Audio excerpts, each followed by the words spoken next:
మీ business ఏదైనా మీ ఊర్లో promotion చేయాలంటే అది సుమన్ టీవీతోనే సాధ్యం. ఇప్పుడే సంప్రదించండి. ఏలూరు జిల్లా కామరకోట మండలం వడ్లపల్లి గ్రామంలోని గంజి నాగదీప్తి అనే బీటెక్ చదువుతున్న విద్యార్థి నిన్నటి రోజున ఆత్మహత్య చేసుకుంది.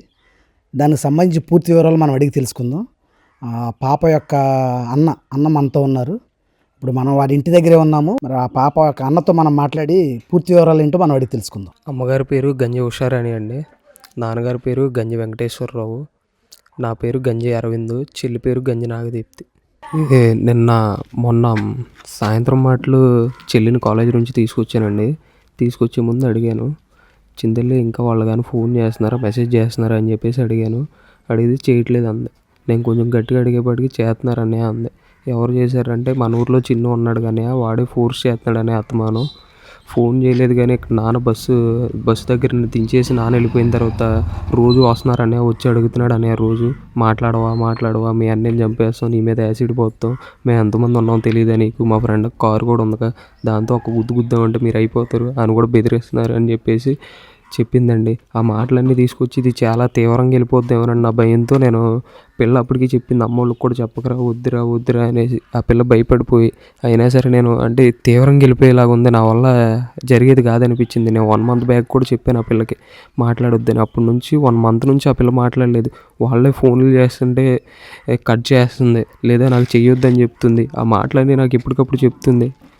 కానీ అన్నాను కదండి, కొద్దిగా చెప్పాను. ఇంట్లో చెప్తే మళ్ళీ వీళ్ళు టెన్షన్ ఫీల్ అయ్యి, పల్లెటూరు వాళ్ళం, మిడిల్ క్లాస్ వాళ్ళం, అందరికీ తెలిసే పల్లెటూరులో ఎలా చెప్పుకుంటారు మీకు తెలుసు.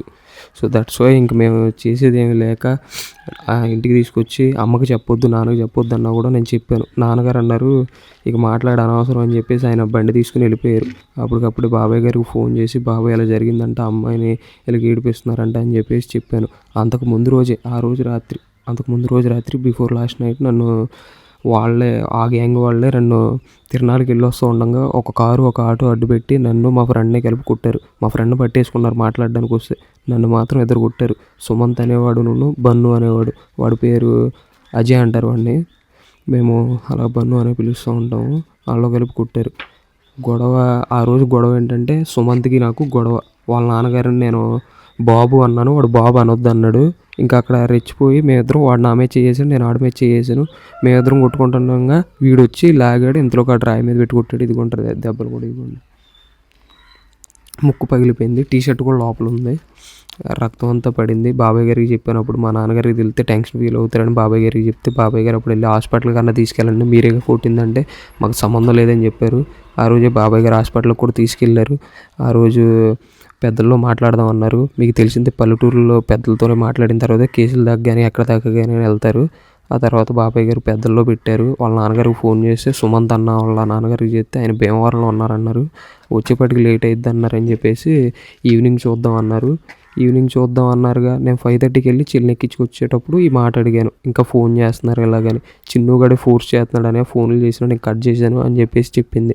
ఆ రోజు ఇంటికి తీసుకొచ్చి అమ్మ ముందు నాన్న ముందు కూడా అడిగినప్పుడు మొత్తం పూర్తి వివరాలు కూడా చెప్పింది. వాళ్ళు ఇలాగ నిన్ను చంపేస్తాం అంటున్నారు, నీ మీద యాసిడ్ పోతాం అంటున్నారు, నీ మీదే కాదు నా మీద కూడా పోతాం అంటున్నారు, మా గురించి నువ్వు భయపడక్కర్లేదు, మేము ఏదైనా చేయగలం, మా ఫ్రెండ్ కారు కూడా ఉంది తెలుసుగా అయ్యి అంటున్నారు అని చెప్పేసి భయపడిపోయింది. ఇంకా అమ్మగారు కూడా 2 నిమిషాలు 3 నిమిషాలు మాట్లాడిన తర్వాత నేను బాబాయ్ గారికి చెప్పిన తర్వాత ఇక వదిలేసాం ఆ ఇష్యూ. నైట్ మాట్లాడదాం అన్నారని చెప్పేసి వదిలేసాం.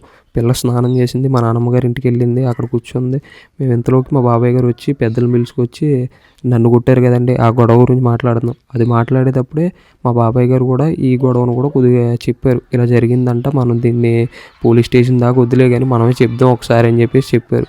ఈలోపు పిల్లని తీసుకొచ్చి ఇక్కడికి తీసుకొచ్చాం నానమ్మ వాళ్ళ ఇంటికి నుంచి. ఆ పిల్లే వచ్చింది కూడా. మేము చెప్పాం వాడు అలాంటోడు ఫస్ట్ మెసేజ్ చేసినప్పుడే చెప్పాలి, నువ్వు ఇప్పుడు దాకా లేట్ చేయకూడదు అనేసి కూడా చెప్పామండి. చెప్పిన తర్వాత నిజమే చెప్తున్నానండి, వాళ్ళే చేశారు, నాదేం తప్పు లేదు, వాళ్ళు ఫోర్స్ చేయబట్టే మాట్లాడాను, నాకేమీ ఇంట్రెస్ట్ లేదని చెప్పేసి మా అమ్మగారికి కూడా చెప్పారండి. అమ్మగారు కూడా సరే అన్నారు. జడిచిపోయిందండి అమ్మగారు. ఇలాగ ఎంతకాలం నుంచి ఏడిపిస్తున్నారు మీ చెల్లిని? 2 months బ్యాక్ 3 months నుంచి కూడా ఏడిపిస్తున్నారని చెప్పేసి చెప్పిందండి తను. అందుకే వాళ్ళ మొత్తం 5 ఉన్నారండి. కూడా వీళ్ళందరూ మా కుర్రోళ్ళే, అంటే మా పేట వాళ్ళే వీళ్ళందరూ. మా ఊరు వాళ్ళే మీ ఊరు వీళ్ళందరూ. ఒక కుర్రోడు మాత్రమే, ఆ కారు వ్యక్తి మాత్రమే కామవరపు కొట్టాడు. ఆ కుర్రోడికి మా చెల్లిని సెట్ చేస్తున్నారు సార్ వీళ్ళందరూ కలిసి. ఓకే. ఇది ఎంత పాపం సార్ చెప్పండి కొంచెం మీరు కూడా. అలాగా చేశారు. ఆ అజయ్ అనే వ్యక్తి కారు అడ్డు పెట్టాడు ఆ రోజు కూడా. పిల్ల డీటెయిల్స్ ఇతనే సార్. ఈ చిన్ను అనే ఉన్నాడు కదా సార్ ఇక్కడ, అజయ్ విజయ్ అని చెప్పి అన్నదమ్ములు ట్విన్స్ వాళ్ళిద్దరు. అందులో ఒకడు సార్ చిన్నోడు, వాడే సార్. వాడే ఈ పిల్ల ఇన్స్టా ఐడి కానీ వాడికి షేర్ చేసింది, ఈ పిల్ల నెంబర్ కానీ వాడికి ఇచ్చింది కూడా వాడే సార్. వాడే మాట్లాడాను వేధించుకుంది కూడా ఆడే సార్ ఈ పిల్లని. ఇన్ని చేశారు. ఆ రోజు నైట్ కూడా పిల్లలు వచ్చి అమ్మని అన్నం పెట్టమంది, అమ్మనే తినిపించమంది సార్. అమ్మే తినిపించింది కూడా. తినిపించింది అంత బాగానే ఉంది. లైట్లు కట్టేసాం, పడుకున్నాం. పొద్దున్నే నాన్నగారు మోటార్ ఆడద్ది, 6ంటికి మోటార్ ఆడద్ది. ఈయన 5ంటికి వెళ్ళిపోయారు, పొలానికి వెళ్ళిపోయారు. ఆ అమ్మగారు 7ంటికి కరువు పని మేటు పని చేయించాలని చెప్పేసి 6:57 ఆ టైంకి వెళ్ళిపోయారు అమ్మగారు కూడా.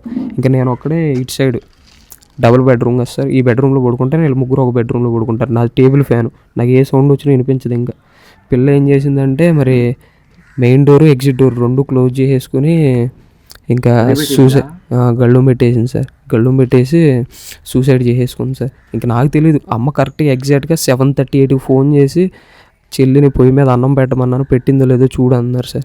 2 సార్లు పిలిచాను కానీ పలకలేదు. ఒకేసారి బయటికి రాగానే డైనింగ్ టేబుల్ అది ఉంటుంది కదా సార్, దాని దగ్గర ఉక్కు ఉంటుంది, అక్కడ ఫ్యాన్ లేదు, దాని గురి వేసుకున్నాను సార్.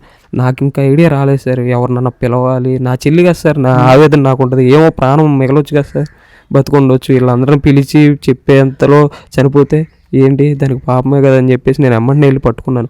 పాప ఇక్కడ డైనింగ్ టేబుల్ ఉందంటే నేలకి ఇంత కిందకు వచ్చేసింది సార్. నాకు అందేస్తుంది పాప ఇది కూడా, కానీ అది రావట్లేదు. ఎంత గట్టిగా పీకినా రావట్లేదు. నోటితో అందుకుని పీకాను ఏదో రకంగా. పీకి ఈ మెయిన్ డోర్ దాకా లాక్కొచ్చి అరుస్తుంటే వీళ్ళకేం మాటలు వినిపించట్లేదు. బాబాయ్కి నాన్నగారికి వీళ్ళు ఇక్కడే ఉన్నారు, మాటలు వినిపించట్లేదు. ఒకేసారి మెయిన్ డోర్ తీయగానే అరిస్తే బాబాయ్ నాన్న ఉరుక్కుండా వచ్చారు. కొద్దిగా బాడీ వెచ్చకుంది అనిపించింది వాళ్ళకి. అమ్మని హాస్పిటల్కి తీసుకెళ్ళాం. ఇక్కడ ఆర్ఎంపీ డాక్టర్ గారి దగ్గరికి తీసుకెళ్తే ఆయన అమ్మని అంబులెన్స్ అరేంజ్ చేసి గవర్నమెంట్ హాస్పిటల్కి పంపించారు. గవర్నమెంట్ హాస్పిటల్కి వెళ్తే చనిపోయిందని చెప్పారు. ఇంకా జరిగిన తర్వాత మేము కేసు పెట్టడం కూడా జరిగింది. కానీ ఇంతవరకు కూడా ఎవరు ఏం రెస్పాన్స్ కానీ ఏమీ లేదు. వాళ్ళని అరెస్ట్ చేయడం కానీ, అట్లీస్ట్ ఒక కానిస్టేబుల్ వచ్చి వాళ్ళ దగ్గర వివరాలు తీసుకోవడం కానీ ఏమీ లేదు సార్. మాకు తగిన న్యాయం చేయమని మిమ్మల్ని కోరుకుంటున్నాం సార్. జరిగిన విషయం ఏంటంటే ఆ పాపను డైలీ ఏలూరు కాలేజీకి పోతుంది ఇక్కడ నుంచి. ఆ కాలేజీకి పోయేటప్పుడు 3 వ్యక్తులు, ఈ ఊరు కుర్రోళ్ళకి 2, బయట నుంచి వచ్చే కుర్రోడు ఒకడు, ఆ పాపని నిత్యం ఒక 60 రోజుల మట్టి కంటిన్యూగా వేధిస్తున్నారు. లైంగికంగా లోపరుచుకోవటానికి ప్రయత్నం చేస్తున్నారు. దాంట్లో ఏంటంటే ఆ పాపకి వాళ్ళ తల్లిదండ్రులు, వాళ్ళ పేరెంట్స్ బయటకు పోయి మన పని చేసుకునేవాళ్ళు. ఆ విషయాన్ని గోప్యంగా ఆ పాప ఉంచింది. దాంట్లో అది ఇంట్లో తెలిస్తే విలేజ్ ఇక్కడ పర్పస్లో వాళ్ళ దగ్గర గౌరవం అంతా ఖరాబ్ అవుతుంది, పేరెంట్స్ అంతా ఇబ్బంది పడతారని ఆ పాప అట్లా గోప్యంగా ఉంచుకుంటూ దూసుకొచ్చింది. సో ఆ విషయాన్ని ఏం చేసింది, వాళ్ళ బ్రదర్ అనిల్ అనే కుర్రోడికి చెప్పింది 2 days బ్యాక్ నైట్. ఆ తిరణాలకు పోతే ఆ కుర్రోడిని పట్టుకుని ఈ బ్యాచ్ మొత్తం కొట్టారు.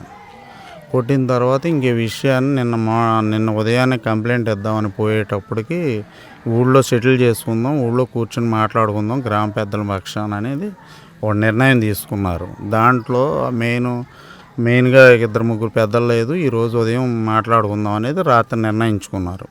ఆ నిర్ణయించుకునే టైంలో ఇంకా ఈరోజు ఉదయానికల్లా రాత్రి ఫోన్ చేసి మీ ఫ్యామిలీ మొత్తాన్ని యాసిడ్ పోసి చంపేస్తాం, లేదా మీ ఫ్యామిలీని మొత్తాన్ని చేస్తామని ఆ కుర్రోని బెదిరించడం, ఈ పాపను బెదిరించడం, ఇవన్నీ నానా రకరకాలుగా వేధింపులకు గురి చేశారు.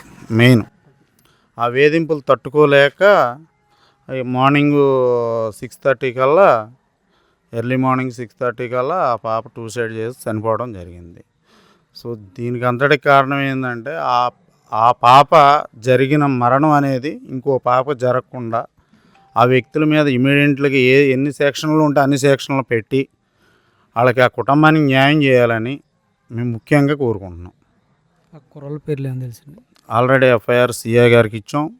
సో అక్కడ మా స్థానిక నియోజకవర్గ ఎమ్మెల్యే గారు, సో ఎక్స్ఎమ్మెల్యే గారు గంటా మురళీరామకృష్ణ గారికి మేమందరం తెలియజేయడం జరిగింది. కంప్లైంట్ కూడా సిఏ గారు, ఎస్ఐ గారు, తటికలపూడి ఎస్ఐ గారు, జంగారెడ్డి సిఏ గారికి, డిఎస్పీ గారికి మొత్తం జరిగింది. పాప ఎలా చనిపోయింది? సూసైడ్ చేసుకుని ఆ ఫ్యాన్కి ఉరివేసుకుని చనిపోయింది. ఈ వేధింపులు తట్టుకోలేకపోతుంది. డైలీ ఆ తండ్రి అక్కడ తీసుకుపోయి ఆ స్టేజ్ కాడ కూరిపెట్టి వదిలిపెట్టి ఆ బస్సు ఎక్కే టయానికి ఈ తండ్రి మళ్ళీ ఆ పొలంలో పనికి పోయే టయానికి ఈ తండ్రి యువతలకు రానిచ్చడం, వీళ్ళు పోవటం. దానికి ఒక నెంబర్ ప్లేట్ లేని ఒక వెహికల్ తీసుకుని వాళ్ళు పోలీస్ ప్రొడక్షన్ ఆ సైరేన్ ఒకటి వేసుకుని ఈ ఊరు చుట్టూ రిక్కి నిర్వహిస్తాం. ఒక 2-3 గ్యాంగ్ వేసుకుని. ఈ లోకల్ కుర్రోళ్ళు ఎవరు ఉన్నారు సపోర్ట్? లోకల్గా 2 కుర్రోళ్ళు ఉన్నారు. వాళ్ళ పేర్లు కూడా చెప్పండి. వాళ్ళ పేర్లు కూడా మేము ఎఫ్ఐఆర్లో ఇచ్చాం. ఈ స్థానికంగా కొన్ని ప్రాబ్లమ్స్ ఉన్నాయి. సో అవన్నీ పోలీసు వారు కంపల్సరిగా దాన్ని వెలుగులోకి తీసి సరైన న్యాయం చేస్తారు ఈ కుటుంబానికని మరొకసారి మీ టీవీ ద్వారా మేమందరికీ ఈ స్టేట్లో ఉన్న 2 స్టేట్లో ఉన్న ప్రజలందరికీ ఇలాంటి ఈ పాప జరిగిన అన్యాయం ఎక్కడా జరగకూడదని మరీ కోరుకుంటున్నాం మేము. అంటే ఎర్లీ మార్నింగ్ నేను తోటలో పడుకుంటాను, అక్కడ నా దగ్గరికి వచ్చాడు. వచ్చి ఏమంటే లేకండి ఇంకా లేగలేదు ఏంటని నన్ను అడిగాడు. అడిగితే లేస్తున్నారా ఏంటి ఈరోజు లేట్ అయింది అని చెప్పి అన్నాను. నేను అన్న తర్వాత మా అమ్మని కొట్టారండి, తగు చేయాలా రండి అని చెప్పని నన్ను పిలిచాడు. సరే వస్తున్నా పదా అని చెప్పానని నేను కొంచెం గేదెను పాలు తీసి పాలు పెట్టుకుని నేను బయలుదేరా టీ తాగి. ఇక్కడికి వచ్చేటప్పటికి 2-3 కలిసి మాట్లాడుతుండేటప్పటికి నేను అన్నాను కదా ఎవరెవరు ఏంటంటే ఆడు రాఘవ కొడుకున్నాడండి, రాఘవ ఫోన్ చేద్దాము, రాఘవ ఇక్కడ లేడు, ఆడు భీమవరంలోనే ఎక్కడ ఉన్నాడు. సరే భీమవరంలో ఉంటే ఏమైందిలే ముందు అసలు పిలిపించు అని చెప్పని నేను మాట్లాడాను. పిలిపిద్దామని భీమవరం నుంచి రానివ్వండి మాట్లాడదామని చెప్పని ఇంకొక ఆయన పెద్ద మనిషి అన్నాడు. సర్లే కానివ్వండి అయితే రేపైనా రాత్రికైనా మాట్లాడదాం, ముందు కంప్లైంట్ ఇవ్వాలా అసలు పోలీసు వాళ్ళకి. ఆడు షర్ట్ నిండా బ్లడ్ అయింది, తర్వాత ఆడికి ఇక్కడ గాయమైంది. అయినప్పుడు నేనేమన్నానంటే ముందు ఇమీడియట్ కంప్లైంట్ ఇద్దామంటే సర్లే ఇంకా మిగతా వాళ్ళు లేరు కదా, దాని మీద ఆగి సాయంత్రం రేపొద్దున్న మాట్లాడదాంలేండి అని చెప్పని అనుకొని మేము వెళ్ళిపోయిన తర్వాత పొద్దుటే మళ్ళీ నేను లేచి వచ్చి పాలు పోసిన తర్వాత ఏమంటే ఒకసారి ఇటురండి అంటే నేను అనుకున్నాను కదా నిన్న తగు మాట్లాడదాం అంటాడు, ఈడేంటి నిన్న కంప్లైంట్ ఇవ్వాలి కదా ఇప్పుడు నన్ను పిలుస్తాడు ఏంటని నేను మనసులో అనుకొని సరే గబుక్కుని వచ్చేటప్పటికి ఆ పిల్ల ఇంట్లోకి వచ్చేటప్పటికి ఫ్యాన్ తగిలిచ్చే కుక్కానికి సీరగట్టి ఉంది. సీరగట్టి ఉన్న తర్వాత కింద పడుకోబెట్టేశారు. ఈ లోపల నేను వచ్చేటప్పటికి పల్స్ ఏమైనా ఉందామని చేయి పట్టుకొని కాలు పట్టుకొని చూశారు. శరీరం అయితే వేడిగా ఉంది కానీ సరే ఒకసారి హాస్పిటల్కి తీసుకెళ్ళి చూస్తే మంచిదేమోలే అని చెప్పని నేను చెప్పాను. ఇమీడియట్గా అప్పుడు బండి మీద మోటార్ సైకిల్ మీద రాంబాబు హాస్పిటల్ అని అక్కడ తీసుకెళ్ళిన తర్వాత సరే అల్లు ఏదో మాట్లాడుతున్నప్పటికి ఏంటి రాంబాబు అని నేను అడిగాను. అడిగితే ఆయన కొంచెం విరిశాడు. దాని మీద నాకు చనిపోయింది అనేది నా మనసుకు నిర్ధారణ జరిగింది. సరే ఆ పిల్లోడు ఏడుతూ ఉంటే సరే ఇంకేదైనా సంగారెడ్డిగూడెంలో తీసుకెళ్తే ఏమైనా ఉపయోగపడద్దాం తీసుకెళ్ళండి అన్నాం. అప్పటికే సంగారెడ్డిగూడెం మరి కొంత లెక్కేటట్టు చనిపోయింది అనేది అన్నారు. సరే గవర్నమెంట్ హాస్పిటల్కి తీసుకెళ్ళి నేను ఈ లోపల పోలీసులకి ఫోన్ చేసి చెప్తాను అని చెప్పని నేను పోలీసులకు ఫోన్ చేసి ఇన్ఫార్మ్ చేశాను. మరి సంఘటన జరిగి 24 గంటలు గడిచిపోతున్నా కూడా ఇప్పటివరకు పోలీస్ యంత్రాంగం మరి ఎటువంటి చర్యలు తీసుకోలేదని కుటుంబ సభ్యులు ఆవేదన వ్యక్తం చేస్తున్నారు. సో ఇలాంటి మళ్ళీ రిపీట్ అవ్వకుండా ఈ సంఘటనకు కారణమైన కుర్రవాళ్ళని తగిన విధంగా శిక్షించి వాళ్ళకి కుటుంబానికి న్యాయం చేయాలని సుమన్ టీవీ తరపున కోరుచున్నాం.